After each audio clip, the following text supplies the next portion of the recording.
En Côte d'Ivoire, environ 2/3 de la population active travaille dans le secteur agricole, ce qui constitue environ 22,4% du PIB. Une agriculture dans laquelle la filière banane occupe une place importante au vu des taux d'exportation annuels vers l'Union européenne qui se chiffrent à environ 200 millions d'euros, l'équivalent de 131 milliards de francs CFA. En 2019, la Côte d'Ivoire s'était même hissée au rang de premier producteur africain avec près de 450 000 tonnes de bananes douces récoltées dans l'année. Avant l'intervention des MAB, il faut dire que la filière banane en Côte d'Ivoire, qui existait déjà depuis le début des années de l'indépendance, le contexte ne se portait pas tout à fait bien.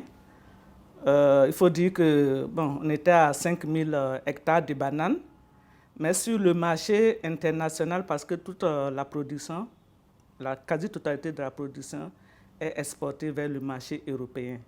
Donc ce marché est devenu de plus en plus contraignant. On était très peu compétitifs, surtout en termes de coût de revient de la banane sur le marché européen.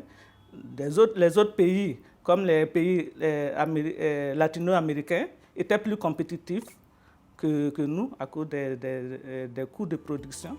Sans compter la guerre des bananes, un bras de fer entamé depuis 1993 entre les producteurs de bananes américains et ceux des pays ACP, Afrique, Caraïbes, Pacifique, soutenus par l'Union européenne.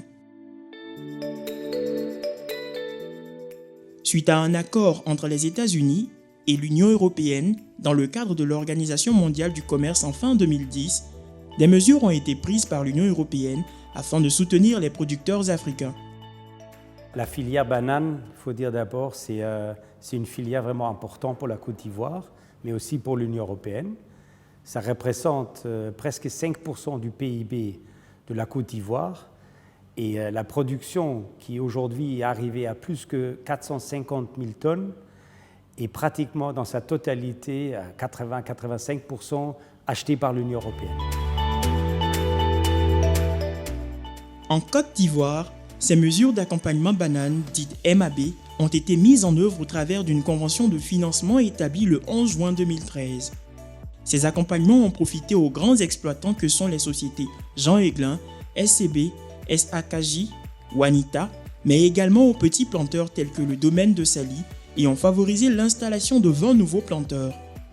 L'objectif était de contribuer à la création d'emplois, à la professionnalisation des nationaux de la filière et également à la promotion ou l'augmentation de la production nationale au niveau de la banane.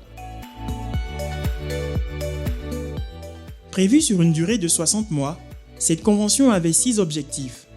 L'amélioration de la production et de la productivité, la réalisation d'un appui au développement de petits entrepreneurs de plantation, le développement des marchés locaux et sous-régionaux, l'amélioration des conditions de vie et de travail des ouvriers, l'amélioration des conditions environnementales de production de la banane et le renforcement du dispositif institutionnel de suivi-évaluation.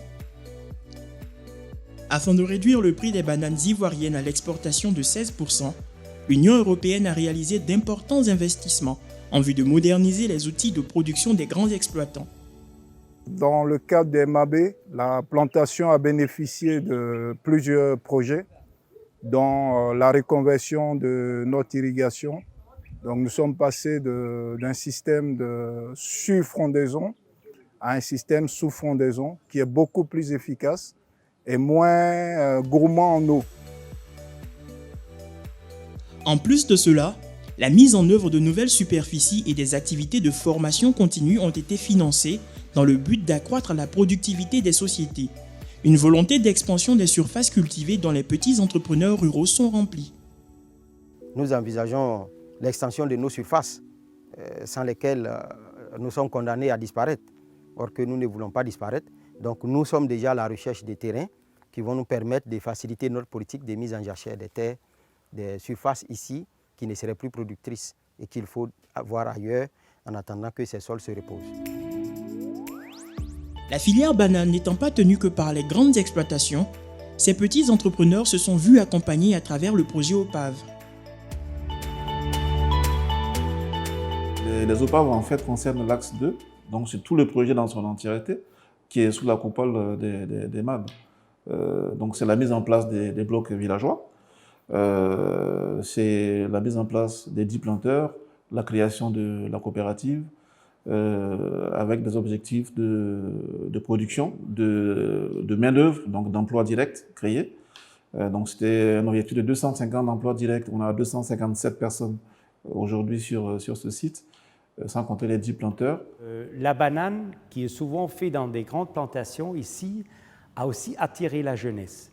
Donc on a pu créer des plantations qui sont gérées par des jeunes, et ça, je pense particulièrement, est un grand succès. Donc on a 20 nouveaux plantations qui sont gérées par des jeunes, et ça donne un exemple aux autres. Une chose est de produire des bananes de bonne qualité, une autre est de réussir à les écouler. Bien que la majorité de la production est destinée au marché européen, le marché local et sous-régional a exprimé en janvier 2012 un besoin de 341 000 tonnes de bananes dessert. Alors, l'Union européenne a décidé de construire un circuit de commercialisation dans la sous-région et en Côte d'Ivoire au bénéfice de tous les opérateurs, notamment les producteurs et exportateurs tels que l'OCAP et l'OBAMSI. Un groupement de mûrisseurs a d'ailleurs vu le jour. C'est une association qui a été mise en place avec l'aide du gouvernement ivoirien et l'aide de l'Union européenne pour aider nous les mûrisseurs à nous regrouper et à promouvoir la consommation de la banane sur toute l'étendue du territoire national et à promouvoir également les bonnes pratiques d'hygiène et de conservation pour préserver la santé publique sur toute l'étendue du territoire national. Les consommateurs ont le droit de consommer des bananes de bonne qualité pour la santé. Tout comme les producteurs et les ouvriers ont droit à des conditions de vie décentes. Cet aspect a été pris en compte dans les MAB par la réhabilitation des habitations existantes ainsi que la construction de nouveaux logements. Nous avons bénéficié donc d'une subvention pour la construction de 180 logements qui ont permis de loger les travailleurs de notre extension créée en 2015. Nous avons également apporté des améliorations à nos habitats existants, notamment les cuisines construites par le programme ATF qui ont été fermées. Des logements qui permettent aux planteurs et aux ouvriers de vivre à proximité de leur lieu de travail avec leur famille. Un gain en énergie et en temps pour se rendre dans les plantations. J'habite sur le site.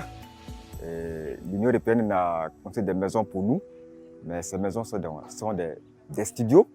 Voilà. C'est bien pour nous, c'est bien parce que ça nous permet d'éviter de faire des dépenses et ça nous permet aussi d'économiser. Parce qu'en étant en ville, on va louer des maisons, payer de l'électricité, l'eau et le courant, ça nous revient encore plus cher. Alors qu'étant sur le site, je pense qu'on ne paie pas l'eau et le courant et la maison. Donc c'est ce qui est bien pour nous.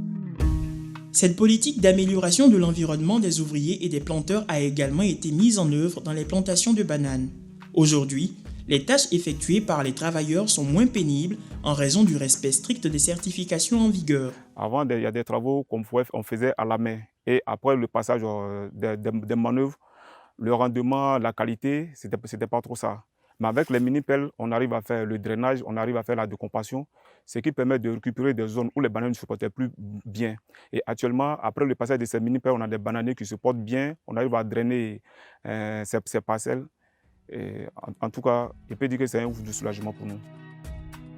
Travailler convenablement pour un meilleur rendement de la filière, oui. Mais il s'agit aussi de produire de façon responsable vis-à-vis de la nature, car l'Union européenne met un point d'honneur à faire respecter les normes environnementales en vigueur. Aujourd'hui, on parle beaucoup de la responsabilité sociétale des entreprises, mais c'est aussi la durabilité, parce que c'est important que ceux qui produisent peuvent vivre en dignité, ils ont des logements, ils peuvent se soigner, mais aussi qu'on préserve l'environnement, parce qu'on sait tous que les ressources de la planète ne sont pas illimitées, donc il faut les préserver. Et l'Union européenne, avec son Green Deal, s'inscrit vraiment dedans. Et aujourd'hui, la filière banane, pour nous, c'est aussi ça, la préservation, la durabilité. cette responsabilité sociétale des entreprises a bien été traduite en action. Et dans le cadre de ces différentes actions-là, nous avons pu construire de nouveaux ouvrages sur site, notamment 2 héliports, donc 2 stations pour le traitement aérien. Nous avons pu mettre en place des unités pour la récupération des eaux contaminées dans les stations. Nous avons également implanté des foyers améliorés dans nos logements pour pouvoir réduire la consommation de bois de nos ménages. Les autorités ivoiriennes se sont elles aussi investies dans la mise en œuvre des MAB. En effet, le ministère de l'Agriculture et du Développement rural a mis en place une équipe technique chargée d'assister les acteurs de la filière en leur apportant un soutien logistique et fonctionnel pendant la période d'exécution des différents programmes. Le rôle du ministère d'État, ministère de l'Agriculture, en tant que maître d'œuvre, c'était effectivement d'assurer la mise en œuvre du programme MAB, de faire le point de l'état d'avancement du programme auprès des instances de l'État et auprès des parties prenantes du programme MAB et faire des propositions d'action pour la mise en œuvre de ce programme. Donc c'est une cellule qui a été mise en place, une cellule composée de 6 cadres, tous fonctionnaires, de niveau ingénieur, agronome, avec des comptables, les plus hauts comptables du ministère d'État, ministère de l'Agriculture. Donc c'est cette équipe vraiment qui pilotait le programme au sein du ministère de l'Agriculture. Et cette cellule était logée au sein de la direction générale qui est chargée des productions au niveau du ministère d'État, ministère de l'Agriculture. Les subventions européennes ont permis aux producteurs de bananes de Côte d'Ivoire de maintenir leur accès au marché européen en améliorant leur compétitivité et en continuant à progresser dans le domaine de la justice sociale et environnementale. Nous avions prévu dans le bloc du Sud de mettre en place 200 hectares de plantation de bananes et les 200 hectares ont été exécutés à 100%. Sur le même volet, nous avons prévu également mettre en place 200 hectares au niveau de la zone nord, à Niakaramadou, et sur ces 200, il y a eu 145 qui ont pu être réalisés en raison des intempéries que nous avons connues liées à la gestion de l'eau. Tantôt nous avons été victimes d'inondations, tantôt nous avons été victimes de sécheresses qui ont fait que, à ce niveau-là, il y a une cinquantaine d'hectares qui n'ont pu être réalisés. Donc vous voyez, ce sont des taux qui vont au-delà de 80-90% en tout cas. Alors à mon sens, les actions MAB, ça a tout simplement sauvé le domaine du Niki. 2014-2015 ont été 2 années, surtout 2014, où l'ensemble du domaine s'est retrouvé sous l'eau. Sans les actions MAB, il aurait été très difficile pour le domaine du Niki de pouvoir relancer la production. Et c'est venu accompagner la remise en route du domaine. Ça a été une aide indispensable et qui a été vitale pour la poursuite de nos activités. Ces efforts doivent être poursuivis car la compétition est rude dans ce secteur très compétitif. Les défis à relever sont nombreux, que ce soit de la négociation de l'accès au marché britannique post-Brexit à la baisse des prix de la banane sur le marché européen, en passant par les risques liés au changement climatique. D'autres actions clés doivent être menées. La Côte d'Ivoire exporte 80 à 85% de leurs bananes en Europe et 70% de cacao et d'autres produits. Mais c'est ça qui est cherché dans notre marché, c'est la durabilité. Donc les actions qu'on va mener à des années à venir, ça va être ça. Ça va être créer un produit qui rentre parfaitement dans ce que cherche le consommateur européen. Et ça, je pense, c'est une situation win-win aussi bien pour l'Union européenne que pour la Côte d'Ivoire. Afin de continuer à alimenter le marché européen et sous-régional en bananes de qualité premium, il apparaît important de maintenir les mesures d'accompagnement banane et un appui du gouvernement car ces subventions permettent aux pays de l'Afrique, des Caraïbes et du Pacifique de produire des bananes douces de même qualité que celles d'Amérique latine tout en respectant l'environnement et les conditions sociales des travailleurs. Des mesures qui permettent aux acteurs de la filière banane de vivre convenablement en disposant du minimum social. La filière bananière est en effet la filière agricole la plus avancée en termes de mesures sociales et environnementales en Côte d'Ivoire. Elle tire ainsi toutes les autres filières vers le haut par une saine concurrence.